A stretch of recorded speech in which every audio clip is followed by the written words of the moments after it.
ಇದೇ ಪ್ರಥಮ ಬಾರಿಗೆ ರಾಜ್ಯ ಮಟ್ಟದ ವಕೀಲರಿಗಾಗಿ ಕಾನೂನು ಕಾರ್ಯಾಗಾರವನ್ನು ಲಿಂಗಸುಗೂರು ಪಟ್ಟಣದಲ್ಲಿ ದಿನಾಂಕ 29ರಿಂದ ದಿನಾಂಕ 31ರವರೆಗೆ ಆಯೋಜಿಸಲಾಗಿದೆ ಎಂದು ವಕೀಲರ ಸಂಘದ ತಾಲೂಕು ಅಧ್ಯಕ್ಷ ಭೂಪನಗೌಡ ವಿ ಪಾಟೀಲ್ ಕರಡಕಲ್ ಹೇಳಿದರು.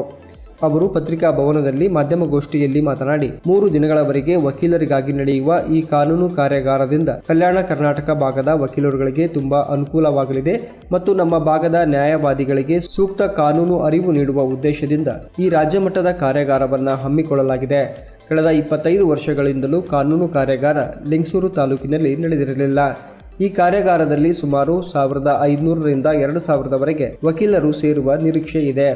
ರಾಜ್ಯ ವಕೀಲರ ಪರಿಷತ್ತು ಬೆಂಗಳೂರು ಮತ್ತು ಲಿಂಗಸೂರು ನ್ಯಾಯವಾದಿಗಳ ಸಂಘದ ಸಹಯೋಗದಲ್ಲಿ ನಡೆಯಲಿರುವ ಈ ಕಾರ್ಯಾಗಾರವನ್ನು ಕರ್ನಾಟಕದ ಉಚ್ಚ ನ್ಯಾಯಾಲಯದ ಗೌರವಾನ್ವಿತ ನ್ಯಾಯಮೂರ್ತಿಗಳಾದ ಇ.ಎಸ್. ಇಂದಿರೇಶ್ ಅವರು ಉದ್ಘಾಟಿಸಲಿದ್ದು, ಜಿಲ್ಲಾ ಪ್ರಧಾನ ಮತ್ತು ಸತ್ರ ನ್ಯಾಯಾಧೀಶರಾದ ಮಾರುತಿ ಎಸ್. ಬಾಗಡೆ, ವಕೀಲರ ಪರಿಷತ್ನ ರಾಜ್ಯಾಧ್ಯಕ್ಷ ವಿಶಾಲ್ ರಘು ಎಚ್.ಎಲ್. ಸೇರಿದಂತೆ ಅನೇಕ ನ್ಯಾಯಮೂರ್ತಿಗಳು, ಹಿರಿಯ ನ್ಯಾಯವಾದಿಗಳು, ವಿವಿಧ ಜಿಲ್ಲೆಗಳ ನ್ಯಾಯವಾದಿಗಳು ಈ 3 ದಿನದ ಕಾರ್ಯಾಗಾರದಲ್ಲಿ ಭಾಗವಹಿಸಲಿದ್ದು, ವಿವಿಧ ವಿಷಯಗಳ ಕುರಿತು ದಿನಕ್ಕೆ 3ರಂತೆ ಒಟ್ಟು 9 ಗೋಷ್ಠಿಗಳು ಜರುಗಲಿವೆ.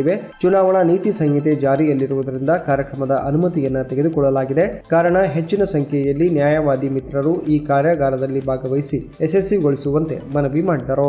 ಕಾನೂನು ಕಾರ್ಯಾಗಾರವನ್ನು ಕರ್ನಾಟಕ ರಾಜ್ಯ ಉಚ್ಚ ನ್ಯಾಯಾಲಯದ ಗೌರವಾನ್ವಿತ ನ್ಯಾಯಮೂರ್ತಿಗಳಾದಂತಹ ಹಾಗೂ ರಾಯಚೂರು ಜಿಲ್ಲೆಯ ಆಡಳಿತಾತ್ಮಕ ನ್ಯಾಯಾಧೀಶರಾಗಿರುವಂತಹ ಮಾನ್ಯ ಶ್ರೀ ಇ.ಎಸ್. ಇಂದಿರೇಶ್ ನ್ಯಾಯಾಧೀಶರು ನಮ್ಮ ಉದ್ಘಾಟನೆ ಮಾಡಲಿದ್ದು, ಉದ್ಘಾಟನೆ ಕಾರ್ಯಕ್ರಮದಲ್ಲಿ ರಾಯಚೂರು ಜಿಲ್ಲೆಯ ಪ್ರಧಾನ ಮತ್ತು ಸತ್ರ ನ್ಯಾಯಾಧೀಶರಾದಂತಹ ಮಾರುತಿ ಬಗಾಡಿ ಸಾಹೇಬರು, ಇನ್ನೋರ್ವ ರಾಯಚೂರು ಜಿಲ್ಲೆಯ ಪ್ರಧಾನ ಮತ್ತು ಸತ್ರ ನ್ಯಾಯಾಧೀಶರು, 3ನೇ ಹೆಚ್ಚುವರಿ ಜಿಲ್ಲಾ ಮತ್ತು ನ್ಯಾಯಾಧೀಶರಾದಂತಹ ಹಾಗೂ ಲಿಂಗಸೂರು ಸಿವಿಲ್ ಮತ್ತು ಪ್ರಧಾನ ಸಿವಿಲ್ ನ್ಯಾಯಾಧೀಶರಾದಂತಹ ಕರ್ನಾಟಕ ರಾಜ್ಯ ವಕೀಲರ ಪರಿಷತ್ ಅಧ್ಯಕ್ಷರು, ಸದಸ್ಯರು ಹಾಗೂ ಇತರರ ಮುಖ್ಯ ಅತಿಥಿ ಭಾಗವಹಿಸಲಿದ್ದು, ಈ ಸಂದರ್ಭದಲ್ಲಿ ಸಂಘದ ಪದಾಧಿಕಾರಿಗಳಾದ ಪ್ರಭುಗೌಡ ಕನ್ಸಾಬಿ, ಡಿ.ಆರ್. ನಾಯಕ್, ಎಸ್. ಮುದುಕಪ್ಪ, ಬಾಬುರಾಯ್ ಸಾಗರ್, ನಾಡಗೌಡ್ರು, ಬಸಲಿಂಗಯ್ಯ ಕುಪ್ಪಣ್ಣ, ಲೋಹಿತ್ ಪಾಟೀಲ್, ಪರಶುರಾಮ್ ಸೇರಿದಂತೆ ಇತರರು ಇದ್ದರು.